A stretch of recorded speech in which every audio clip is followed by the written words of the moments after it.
آج ہم پڑھیں گے نماز استخارہ کے بارے میں۔ سجدہ صاحب کی طرح یہ بھی ایک ٹاپک ایسا ہے جس پر بے شمار سوال آتے ہیں اور اس کے بارے میں بہت سی غلط فہمیاں بھی پائی جاتی ہیں۔ تو آئیے دیکھتے ہیں کہ قرآن و سنت سے ہمیں کیا پتہ چلتا ہے اور اس کا صحیح طریقہ کیا ہے۔ لفظ استخارہ کا لفظی معنی ہوتا ہے کسی چیز میں سے بہتر کو طلب کرنا، خیر مانگنا۔ جیسے آپ دیکھ رہے ہیں نا، استخارہ جو ہے طلب الخیرتی، تو روٹ کیا ہے اس کا؟ خیر۔ اور استفعال پہ کیا معنی بن جاتا ہے؟ طلب کا، خیر طلب کرنا، خیر چاہنا۔ کہا جاتا ہے استخر اللہ یخر لک، اللہ سے استخارہ کرو، اللہ سے خیر مانگو، وہ تمہارے لیے خیر کا انتخاب کرے گا، وہ تمہیں بہتر دے گا۔ تو یہ ہے بیسک کانسیپٹ کہ اللہ سے بہتری کا سوال کرنا کسی بھی معاملے کی۔ اور اصطلاحی معنی کیا ہے استخارے کا؟ اختیار طلب کرنا، یعنی نماز استخارہ میں وارد شدہ نماز اور دعا کے ساتھ اللہ کے نزدیک جو بہتر اور اولا ہے، اولا کا مطلب افضل ہے، اس کام کی طرف پھرنا اور اس کو طلب کرنا۔ جب انسان کوئی اہم فیصلہ کرنے لگے تو اس موقع پر اگر اسے سمجھ نہیں آ رہی کہ کیا کرنا چاہیے تو اسے اللہ سے مدد مانگنی چاہیے اور بہتر انتخاب کی دعا کرنی چاہیے، باقاعدہ نماز اور دعا کے ساتھ۔ ٹھیک ہے، تو استخارے کی نماز بھی ہے اور دعا بھی ہے، اور دعا جو ہے وہ مسنون ہے، مسنون دعا۔ ایک تو لوگوں نے خود ساختہ استخارے کی دعائیں بنائی ہوئی ہیں، نہیں، جو رسول اللہ صلی اللہ علیہ وسلم نے سکھائی ہے۔ علماء کا اجماع ہے کہ نماز استخارہ سنت ہے۔ استخارہ کے مشروع ہونے میں حکمت یہ ہے کہ اللہ کے سامنے سر تسلیم خم کیا جائے اور طاقت و قدرت سے نکل کر اللہ سبحانہ تعالیٰ کی طرف التجا کی جائے تاکہ وہ دنیا اور آخرت کی خیر و بھلائی جمع کر دے، اور اس کام کے لیے مالک الملک سبحانہ تعالیٰ کا دروازہ کھٹکھٹانے کی ضرورت ہے۔ یعنی اللہ ہی ہے جو انسان کے لیے کسی کام میں دنیا اور آخرت کی بھلائی کو جمع کر سکتا ہے، اور اس کے لیے نماز اور دعا سے بڑھ کر کوئی چیز بہتر اور کامیاب نہیں، کیونکہ اس میں اللہ کی تعظیم اور اس کی ثنا ہے اور اس کی طرف قولی اور حالی طور پر محتاجگی کا اظہار ہے۔ جیسے قرآن مجید میں آتا ہے نا، وَاسْتَعِینُوا بِالصَّبْرِ وَالصَّلَاةِ، مدد مانگو صبر اور نماز کے ساتھ۔ تو کسی بھی اہم معاملے میں ہم کیا کرتے ہیں؟ مدد مانگتے ہیں اللہ سے نماز کے ساتھ اور اس مسنون دعا کے ذریعے۔ یاد رہے کہ انسان اللہ کا محتاج ہے۔ قرآن مجید میں آتا ہے یا ایھا الناس انتم الفقراء الی اللہ واللہ ھو الغنی الحمید، اے لوگو تم ہی اللہ کی طرف محتاج ہو اور اللہ ہی سب سے بے پرواہ تمام تعریفوں کے لائق ہے۔ انبیاء ہمیشہ اللہ سے ہی خیر مانگتے رہے، جیسے موسیٰ علیہ السلام نے دعا کی تھی رب انی لما انزلت الی من خیر فقیر، اے میرے رب بے شک جو خیر بھی تو میری طرف نازل فرمائے میں اس کا محتاج ہوں۔ اور یاد رکھیے کہ مومن کے بارے میں اللہ کا ہر فیصلہ خیر کا فیصلہ ہی ہوتا ہے، چاہے وہ کام جس پر ہمارا دل چاہ رہا ہے وہ ہو جائے یا نہ ہو، اس میں خیر ہی ہوتی ہے۔ انس رضی اللہ عنہ سے مروی ہے، وہ کہتے ہیں کہ میں نے نبی صلی اللہ علیہ وسلم کو یہ فرماتے ہوئے سنا کہ مجھے تو مومن پر تعجب ہوتا ہے کہ بے شک اللہ اس کے لیے جو فیصلہ بھی فرماتا ہے وہ اس کے حق میں بہتر ہی ہوتا ہے۔ ٹھیک ہے، یعنی مومن کے لیے اللہ تعالیٰ جو فیصلہ فرماتا ہے وہ بہتر ہی ہوتا ہے۔ ہمارا کام کیا ہے؟ خیر مانگنا، اور فیصلہ کرنا کس کا کام ہے؟ اللہ سبحانہ تعالیٰ کا۔ لہذا پھر دعا مانگ کے انسان معاملہ اللہ پر چھوڑ دے اور اللہ تعالیٰ بندے کے لیے جو بھی فیصلہ کرے بندہ اس پر راضی ہو جائے۔ استخارے کی اہمیت، نبی صلی اللہ علیہ وسلم کا قرآن کی سورت کی طرح استخارہ سکھانا، یعنی جس طرح آپ قرآن مجید کی صورتیں سکھاتے تھے ایسے ہی آپ استخارے کی دعا سکھاتے تھے۔ جابر بن عبداللہ رضی اللہ عنہما سے مروی ہے، انہوں نے کہا کہ رسول اللہ صلی اللہ علیہ وسلم ہمیں تمام معاملات میں استخارہ کرنے کی اسی طرح تعلیم دیتے تھے جس طرح ہمیں قرآن کی کوئی سورت سکھاتے تھے، یعنی اتنی امپورٹنس ہے اس کی ہماری زندگی میں۔ صحابہ کا ہر معاملے میں اللہ سے مشورہ کرنا۔ انس رضی اللہ عنہ سے روایت ہے، کہتے ہیں کہ جب زینب رضی اللہ عنہا کی عدت ختم ہوئی، کن کے نکاح میں تھی وہ؟ حضرت زید کے، تو رسول اللہ صلی اللہ علیہ وسلم نے زید سے فرمایا اسے میری طرف سے نکاح کا پیغام دے دو۔ زید رضی اللہ عنہ کہتے ہیں کہ میں گیا اور میں نے کہا اے زینب خوش ہو جاؤ، مجھے رسول اللہ صلی اللہ علیہ وسلم نے تمہارے پاس نکاح کا پیغام دے کر بھیجا ہے۔ سبحان اللہ. آپ دیکھیے کہ جس شخص نے طلاق دی تھی اسی کے ذریعے آپ نکاح کا پیغام دے دیں. ہم ایسی جگہ پر ہوں تو کیا کریں؟ ہم تو ایسی شادی کا بھی بائیکاٹ کر دیں اور اس شخص سے ہمیشہ کے لیے قطع تعلقی کر لیں کہ طلاق کیا ہوئی، گویا انسانیت کا رشتہ بھی ختم ہو گیا، اسلام کا رشتہ بھی اور انسانیت کا بھی اور ہر طرح کا تعلق کا بائیکاٹ. وہ کہنے لگی میں کوئی فیصلہ نہیں کروں گی حتیٰ کہ اپنے رب سے مشورہ کر لوں. پیغام کون بھیج رہا ہے؟ اللہ کے رسول صلی اللہ علیہ وسلم. اور کس کے ہاتھ بھیجا جا رہا ہے؟ حضرت زید کے ہاتھ.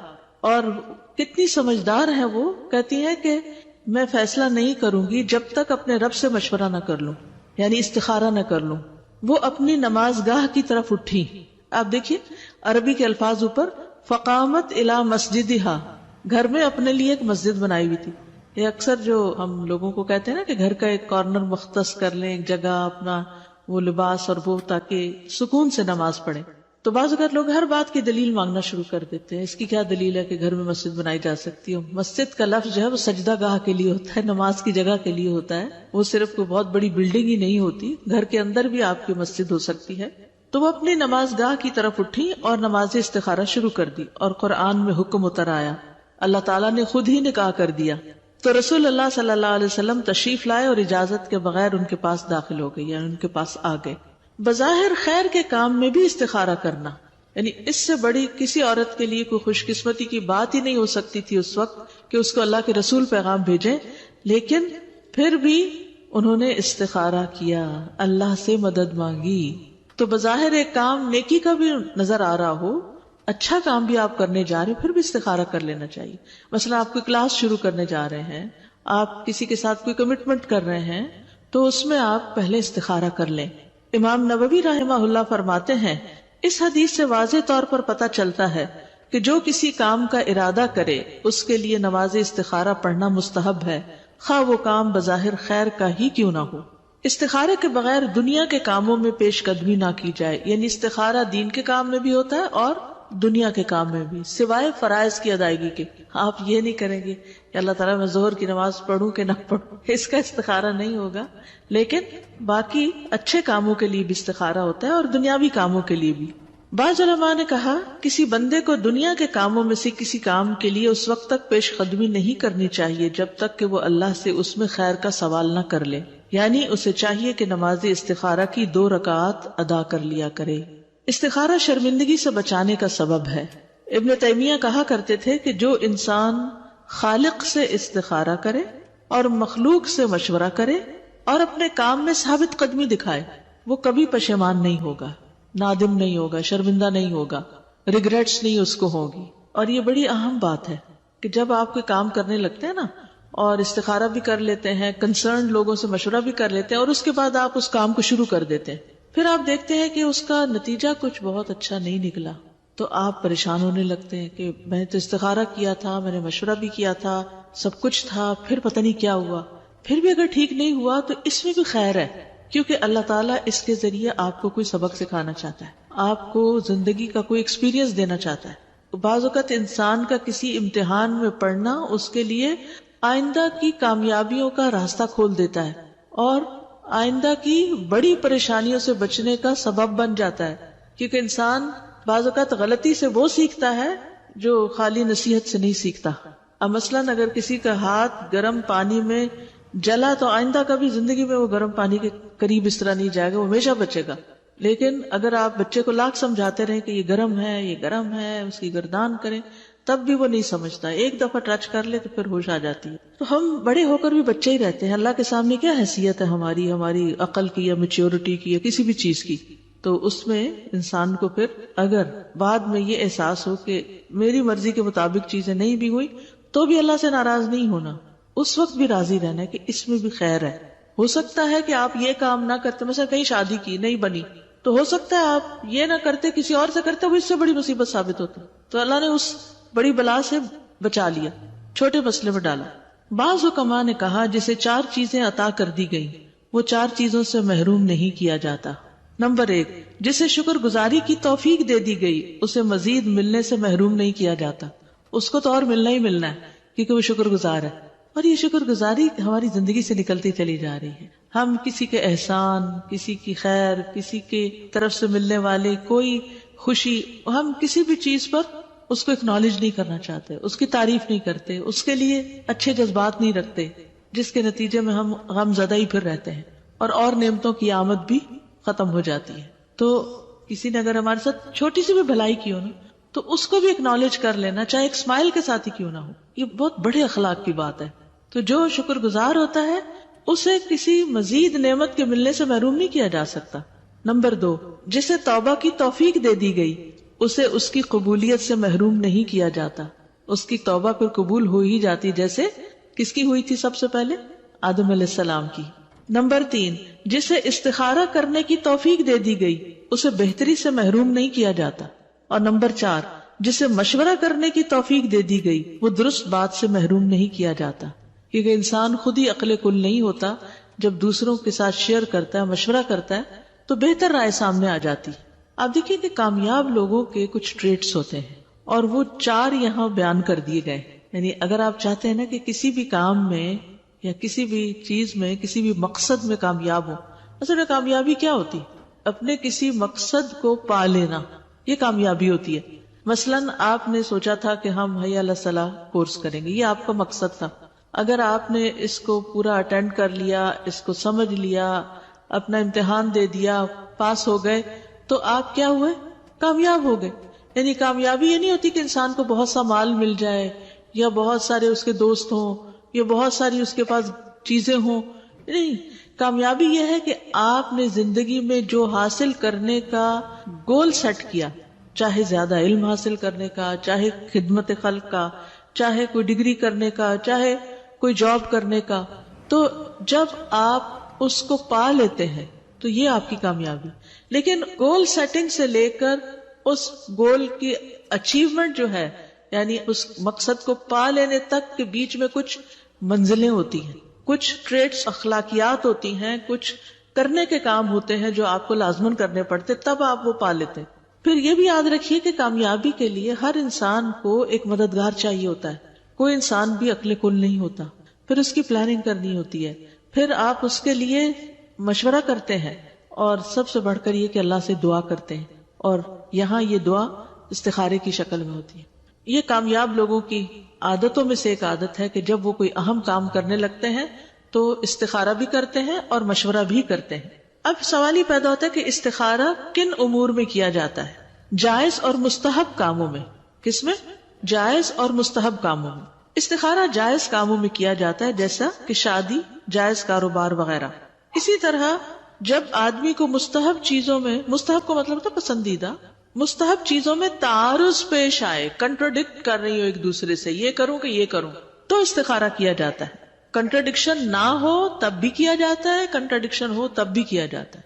جیسا کہ کوئی آدمی 2 کاموں میں سے کسی ایک کا انتخاب کرنا چاہتا ہو تو وہ زیادہ درست اور نفع سے زیادہ قریب کام کو منتخب کرتا ہے، پھر اس کام میں اللہ سے استخارہ کرتا ہے۔ یعنی یہ نہیں ہوتا کہ اللہ یہ کروں یا یہ، 2 میں سے ایک کو پہلے آپ اپنے دل میں ٹکائیں کہ میں ان 2 میں سے یہ کرنا چاہتا ہوں، پھر اس کے لیے دعا کریں، ٹھیک ہے؟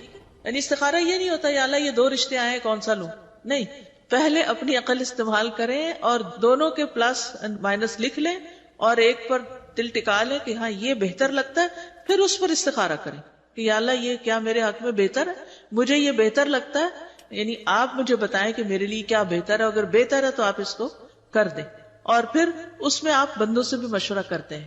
تو اس طرح کر کے جو کام کیا جاتا ہے اس میں انسان کو پھر اطمینان ہوتا ہے کہ میں نے استخارے اور مشورے سے شروع کیا تھا، اللہ مجھے ناکام نہیں کرے گا، اور اگر کوئی کمی بیشی ہو بھی گئی تو اس میں بھی اللہ کی طرف سے کوئی بھلائی آئے گی، کیونکہ میں نے خیر مانگی ہوئی ہے، تو اللہ کے ہر فیصلے میں خیر ہی خیر ہے۔ حرام اور مکروہ کاموں میں استخارہ نہیں، حرام اور مکروہ کاموں کو چھوڑنے کے لیے استخارہ نہیں کیا جاتا۔ کوئی اس بارے میں استخارہ نہیں کرے گا کہ وہ چوری کرے یا نہ کرے، شراب پیے کہ نہ پیے، شراب میری صحت کے لیے اچھی ہے یا بری ہے، اس میں نہیں استخارہ ہوگا۔ واجبات میں استخارہ نہیں ہے، جیسا کہ واجبات کی ادائیگی میں اور لوگوں کے ساتھ احسان اور نیکی کے کاموں میں، اور جس کام کی بھلائی اور اس کا نفع مشہور ہو اس کام میں استخارہ نہیں ہوگا۔ مثلا نماز پڑھوں کہ نہ پڑھوں، زکوٰۃ دوں کہ نہ دوں، کام پہ جاؤں کہ نہ جاؤں، یہ تو آپ کی ڈیوٹی ہے بھائی، آپ کو کرنی ہے، آج کھانا پکاؤں کہ نہ پکاؤں، بچوں کو کھانا دوں کہ نہ دوں، یہ تو نیکی اور بھلائی کے کام ہیں، یہ تو کرتے ہی رہنا چاہیے. تو دوبارہ دیکھیے واجبات کی ادائیگی، یعنی جو بھی آپ کی ڈیوٹیز ہیں، چاہے جاب کی ڈیوٹی ہے چاہے گھر کی ڈیوٹی ہے، ان ڈیوٹیز میں استخارہ نہیں ہوگا. اسی طرح لوگوں کے ساتھ احسان اور نیکی کے کاموں میں، کہ کسی بیمار کی عیادت کرنے جاؤں کہ نہ جاؤں، نہیں، وہ تو ایک نیکی کا کام ہے، کرنا ہوگا آپ کو. اور جس کام کی بھلائی اور اس کا نفع مشہور ہے اس کام میں استخارہ نہیں ہوگا. کوئی یہ استخارہ نہیں کرے گا کہ وہ ظہر کی نماز ادا کرے یا نہ کرے، کیونکہ اس پہ واجب ہے. استخارہ ان کاموں میں کیا جاتا ہے جن کے بارے میں بندے کو ان کے درست ہونے اور نفع مند ہونے کا پتہ نہ ہو. یعنی آپ شور نہیں ہے، نماز کا تو فائدہ بتا دیا گیا آپ کو، اور نہ پڑھنے کا نقصان آپ کو بتا دیا گیا، کھانا پکانے کھلانے کا ثواب آپ کو بتا دیا گیا.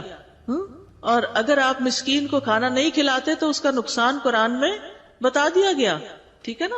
لیکن جہاں تک واجبات اور نیکی کے کاموں کا تعلق ہے، جیسا کہ عبادات، تو ان میں استخارے کی ضرورت نہیں. جی آپ کا سوال تھا کہ کیا سفر کرنے سے پہلے بھی استخارہ کیا جائے گا؟ جی ہاں، جب آپ نے ارادہ کر لیا کہ مجھے اب جانا ہے اپنے رشتہ داروں سے ملنے کے لیے جہاں بھی کوئی ہے، تو پھر آپ نیکی کا کام کرنے لگے ہیں. لیکن چونکہ سفر درپیش ہے اس میں، تو آپ اس کے لیے استخارہ کریں گے. استخارے کا وقت، کسی کام کا ارادہ کرنے کے ساتھ ہی اس کا وقت شروع ہو جاتا ہے. یعنی اس کے لیے صبح شام رات کوئی جیسے 5 نمازوں کے اوقات ہیں، استخارے کا کوئی خاص وقت نہیں ہے. جب آپ کے سامنے کام آیا تو آپ استخارہ کر لیں. جب آپ چیزوں میں سے کسی چیز کے کرنے کا پختہ ارادہ کر لیں اور جائز کاموں میں سے کسی کام پر پیش رفت کرنے کا پختہ ارادہ کر لیں تو ارادہ کرنے کے ساتھ ہی استخارے کا وقت شروع ہو جاتا ہے. اس کی دلیل نبی صلی اللہ علیہ وسلم کا وہ قول ہے جو حدیث میں آیا ہے، اذا ہم، یعنی جب کوئی ارادہ اور پختہ عزم کر لے کہ یہ کرنا چاہتا ہوں میں. یہ بات سمجھنے کی ہے، بہت سے لوگ اس پوائنٹ کو نہیں سمجھتے. کیا سمجھ میں آیا؟ کہ جب 3-4 چیزوں میں سے ایک چیز آپ نے سلیکٹ کر لی، اور اگر آپ نے ابھی سلیکٹ نہیں کی تو ابھی استخارے کا وقت نہیں آیا. استخارہ ہوگا ہی اس وقت جب آپ ایک چیز کو پن پوائنٹ کر لیں، اچھا اب میں یہ کرنا چاہتا ہوں، ٹھیک ہے. جب تک آپ تردد میں ہیں، یہ کروں یا وہ کروں یا ابھی سمجھ نہیں آ رہی، تو تھوڑا وقت دیں اپنے آپ کو، جب تک کہ آپ کسی ایک چیز کی طرف چاہے 1% مائل ہو جائیں زیادہ دوسرے کی نسبت، تو پھر کیونکہ ان ڈیسائسونیس سے تو نکلنا ہوگا، پہلے ڈیسیژن لینا ہوگا پھر استخارہ کرنا ہوگا. یاد رکھیے کہ ممنوع اوقات میں نماز استخارہ نہ پڑھی جائے. ممنوع اوقات وہ کون سے ہوتے ہیں؟ جیسے عصر یا فجر کے بعد، عصر کی نماز کے بعد، فجر کی نماز کے بعد استخارے کی نماز نہ پڑھی جائے. عقبہ بن عامر جوہنی سے روایت ہے، وہ کہتے ہیں کہ 3 اوقات کے متعلق رسول اللہ صلی اللہ علیہ وسلم ہمیں منع فرمایا کرتے تھے کہ ہم ان میں نماز پڑھیں یا ان اوقات میں اپنے مردوں کو دفن کریں جب سورج نکل رہا ہو حتیٰ کہ بلند ہو جائے، عین دوپہر زوال کے وقت حتیٰ کہ سورج ڈھل جائے، اور جب سورج غروب ہونے کے قریب ہو حتیٰ کہ غروب ہو جائے، کیونکہ یہ سورج پرستوں کی عبادت کے اوقات ہیں، شرک کرنے کے خاص اوقات ہیں، ٹھیک ہے. تو اس لیے ان 3 اوقات میں استخارہ نہیں کریں. عین دوپہر کے وقت ابھی زوال نہیں ہوا اور سورج اندر باہر ہے نکلنے میں اور اندر باہر ہے غروب ہونے میں. اگر معاملہ مؤخر نہ کیا جا سکے، یعنی ہائیسٹ لیول کی ایمرجنسی آ گئی ہے کوئی، تو ممنوع اوقات میں بھی استخارہ کیا جا سکتا. اگر استخارہ کسی جلد کیے جانے والے کام کے لیے کرنا ہو جسے مؤخر نہ کیا جا سکتا، مثلا فلائٹ جا رہی ہے اور آپ کو ٹکٹ بک کرنے ہیں اور ابھی کرنے ہیں، تو پھر آپ کو اس وقت بھی کر لینا چاہیے. تو ایسے وقت میں نماز استخارہ پڑھی جا سکتی. لیکن اگر ایسے سبب کے لیے استخارہ کرنا ہو جسے مؤخر کیا جا سکتا ہو تو اس استخارے کو مؤخر کرنا ہی ضروری ہے، واجب ہے. اب یہاں تک کوئی بات ہو تو سوال کی. میری بہو نے پوچھا کہ 3 چیزیں ہیں، کوئی میرے معاملہ ہیں تو میں کیا کروں، کس طرح سے استخارہ کروں، لیکن میری بات سمجھ میں ہی نہیں آ رہی تھی. میں نے کہا بھائی اب میں تو نہیں کچھ کہہ سکتی ہوں، کل ہوگا معاملہ، لیکن آپ جو کہنے والی تھی بہرحال میں نے کہا اس میں سوچ لو کہ جس میں میرے سب میں بہتری وہ کر دو اللہ تعالیٰ. جی ہاں، یعنی چاہے تھوڑی سی بھی بہتری زیادہ نظر آئے نا تو پھر اس کو ذہن میں رکھ کے استخارہ ہوتا ہے. 3 چیزوں کا اکٹھا استخارہ نہیں ہوتا. دیکھیے ہر کام میں اللہ تعالیٰ نے ہمیں کیا کہا ہے، پہلے کوشش کرو، پھر دعا مانگو، اللہ سے مدد مانگو. کچھ لوگ رات کو عشاء کی نماز پڑھ کے پھر 2 رکعت استخارہ پڑھ کے سو جاتے ہیں کسی کام کے لیے کر کے. تو وہ کچھ لوگ کہتے ہیں کہ رات کو خواب میں جب آئے تو سب چیزیں آ جاتی ہیں، اچھا ہے یا نہیں اچھا. تو ایسا کچھ بھی نہیں، اس طرح کچھ نہیں ہے نا، کچھ بھی نہیں. استخارے کا طریقہ نبی صلی اللہ علیہ وسلم کا سکھایا گیا طریقہ جابر بن عبداللہ رضی اللہ عنہما سے روایت ہے، کہتے ہیں کہ رسول اللہ صلی اللہ علیہ وسلم ہمیں تمام معاملات کے لیے استخارہ اس طرح سکھاتے تھے جیسے ہمیں قرآن کی کوئی سورت سکھایا کرتے تھے. آپ فرماتے تھے جب تم میں سے کوئی کسی کام کا ارادہ کرے تو فرض نماز کے علاوہ 2 رکعت نفل پڑھے، پھر کہے اے اللہ میں تیرے علم کے ذریعے سے خیر کا طالب ہوں، یعنی یہ دعا پڑھے آخر تک. اور یہ فرض نماز کے علاوہ نماز پڑھنی ہوگی، فرض کے بعد آپ نے یہ دعا نہیں پڑھ کے کام چلانا، الگ نماز ہے اس کی. ٹھیک ہے. شیخ ابن عثیمین کہتے ہیں کہ علماء رحمہ اللہ نے آپ صلی اللہ علیہ وسلم کے اس فرمان فَلْيُصَلِّ رَكْعَتَيْنِ مِنْ غَيْرِ الْفَرِيضَةِ کہ وہ فرض کے علاوہ 2 رکعات ادا کرے، اس میں اختلاف کیا ہے کہ کیا اگر کوئی سنت مؤکدہ پڑھنے کے بعد استخارہ کی دعا کر لے تو اسے اس کا مقصد حاصل ہو جائے گا، یا استخارے کے لیے مستقل نماز پڑھنا ضروری ہے. یعنی نماز کے بعد 2 سنتیں ہم پڑھتے ہیں تو کیا وہ کافی ہیں، اسی کے بعد دعا کر لیں، یا پھر 2 نفل اور پڑھ کے پھر دعا کریں. جن لوگوں نے کہا من غیر الفریضہ کے الفاظ تمام نوافل حتیٰ کہ سنت مؤکدہ، تحیت المسجد اور تحیت الوضو بھی شامل ہیں، وہ کہتے ہیں کہ کفایت کر جائے گا. تو آپ سنت مؤکدہ کے بعد استخارہ کر لیں، اس میں ممانعت نہیں، کیونکہ نبی صلی اللہ علیہ وسلم نے فریضہ کے علاوہ استخارہ کرنے کا حکم دیا. اور جو کہتے ہیں کہ نبی صلی اللہ علیہ وسلم کا یہ فرمان دلالت کرتا ہے کہ استخارہ کے لیے مستقل نماز کا ہونا ضروری ہے، بس میرے نزدیک زیادہ قریب یہی ہے، یہی بات، یعنی اسی کا قول ہے جو کہتا ہے کہ استخارہ کے لیے خاص نماز ادا کرنا ضروری ہے، اس کے علاوہ کوئی اور صورت کفایت نہیں کرتی. یعنی سنت مؤکدہ تو اپنے ایک خاص الگ ہی مقصد کے لیے پڑھی جاتی ہے نا، یا وتر پڑھ رہے ہیں یا کچھ بھی، تو استخارہ اگر آپ کر رہے ہیں تو یہ ایک الگ چیز ہے، اس کے لیے الگ ہی نماز ہوگی.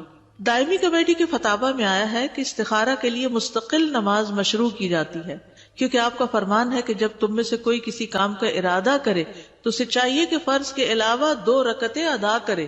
تو یہ کون سی 2 رکعتیں؟ یہ تھوڑی کا سنت مؤکدہ ادا کرے. ٹھیک ہے، یعنی خاص اسی کام کے لیے 2 رکعتیں ادا کرے. 2 رکعتوں میں قرات، کوئی ایسی دلیل نہیں ملتی جو اس بات پر دلالت کرے کہ نماز استخارہ میں کوئی خاص سورت یا متعین آیات کی تلاوت کرنی چاہیے. ٹھیک ہے، یعنی بعض لوگ کہتے ہیں نا علم نشرح پڑھو، کوئی کہتا ہے 10 دفعہ قل ہو اللہ پڑھو، کوئی کچھ بتاتا ہے، کوئی کچھ. یہ سب لوگوں کی خود ساختہ باتیں اور انسان کو پریشان کرتی ہیں. دین نے ہمیں آزاد رکھا ہے، جو تمہیں آتی ہے سورت وہ پڑھ لو. اب اگر ہم کسی کو پابند کریں کہ سورت علم نشرح پڑھو تو اس بیچارے کو قل ہو اللہ ہی آتی ہے تو کیا وہ استخارہ نہیں کرے گا؟ وہ استخارہ کرے گا. ٹھیک ہے نا، تو کوئی خاص مخصوص صورت نہیں ہے. رائٹ. صحیح بات کیا ہے کہ مسلمان جب نماز استخارہ پڑھے تو وہ 2 رکعتوں میں سورت الفاتحہ پڑھے، پھر قرآن میں سے جو بھی اس کے لیے پڑھنا آسان ہو پڑھ لے. جب بن باز سے نماز استخارہ کی کیفیت کے بارے میں سوال کیا گیا تو انہوں نے کہا اس کی کیفیت یہ ہے کہ 2 رکعت نماز پڑھی جائے جیسے کہ باقی کی نفلی نماز ہوتی، ہر رکعت میں سورت فاتحہ پڑھے اور قرآن میں سے جو بھی اس کے لیے پڑھنا آسان ہو وہ پڑھے اور پھر دعا کرے. سلام کے بعد استخارے کی دعا پڑھنا، یہ بھی ایک سوال ہوتا ہے کہ یہ دعا اتحیات کے بعد پڑھ لی جائے، سلام سے پہلے یا بعد میں پڑھی جائے. دعا استخارہ میں مشروع یہی ہے کہ نماز سے فراغت کے بعد دعا کی جائے، اور یہ جمہور علماء کا موقف ہے. علماء کی اکثریت یہی کہتی ہے. بن باز کہتے ہیں کہ ایک مسلمان کے لیے مشروع یہ ہے کہ جب وہ نماز استخارہ پڑھے تو سلام پھیرنے کے بعد دعا مانگے، کیونکہ آپ کا فرمان ہے تو جب تم میں سے کوئی شخص کسی کام کا ارادہ کرے تو وہ فرائض کے علاوہ 2 رکعتیں پڑھے، پھر کہے اللہم انی استخیرک بعلمک. تو 2 رکعت کب پوری ہوگی؟ سلام پھیرنے کے بعد ہوگی. کیا 2 رکعت پڑھے بغیر صرف دعا پڑھ سکتے؟ یہ بھی سوال آتا ہے. ٹھیک ہے نا، یہ واضح ہی ہے کہ استخارہ کی 2 رکعت ہوتی، پھر نماز کے بعد دعا کی جاتی ہے. لیکن اگر مسلمان نماز پڑھنے کی طاقت نہ رکھتا ہو تو کیا نماز کے بغیر صرف استخارے کی دعا ہی پڑھی جا سکتی ہے؟ مثال کے طور پر کوئی عورت حائضہ ہو اور اسے کوئی حاجت پیش آ جائے اور وہ اس بارے میں استخارہ کرنا چاہتی ہے، کوئی بزنس ڈیل ہے، کہیں جانا پڑ رہا ہے یا کوئی بھی، لیکن وہ نماز نہیں پڑھ سکتی، تو کیا اس کے لیے صرف دعا مانگ کر استخارہ کر لینا جائز ہے؟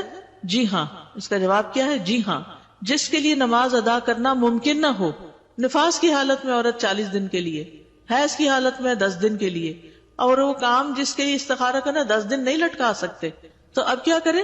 اب صرف نماز کے بغیر ہی دعا استخارہ پڑھ لے. امام نووی فرماتے ہیں اگر وہ نماز پڑھنے سے معذور ہو تو صرف دعا کر کے استخارہ کرے، اے اللہ میں تجھ سے تیرے علم کی بدولت خیر طلب کرتا ہوں، اور تیری قدرت کی بدولت تجھ سے طاقت مانگتا ہوں، اور تیرے فضل عظیم کا طلبگار ہوں۔ بے شک قدرت تو ہی رکھتا ہے اور مجھے کوئی قدرت نہیں، اور تو جانتا ہے اور میں کچھ نہیں جانتا، اور تو تمام پوشیدہ باتوں کو جاننے والا ہے۔ اے اللہ اگر تو جانتا ہے کہ یہ کام جس کے لیے استخارہ کیا جا رہا ہے دل میں وہ رکھے اس کام کو، میرے دین، میری دنیا اور میرے کام کے انجام کے اعتبار سے میرے لیے بہتر ہے تو اسے میرے لیے نصیب کر لے، اور اگر تو جانتا ہے کہ یہ کام میرے دین، میری دنیا اور میرے کام کے انجام کے اعتبار سے برا ہے تو اسے مجھ سے ہٹا دے اور مجھے بھی اس سے ہٹا دے، پھر میرے لیے خیر مقدر فرما دے، جہاں بھی وہ ہو پھر مجھے اس پر راضی بھی کر دے۔ اتنی خوبصورت دعا۔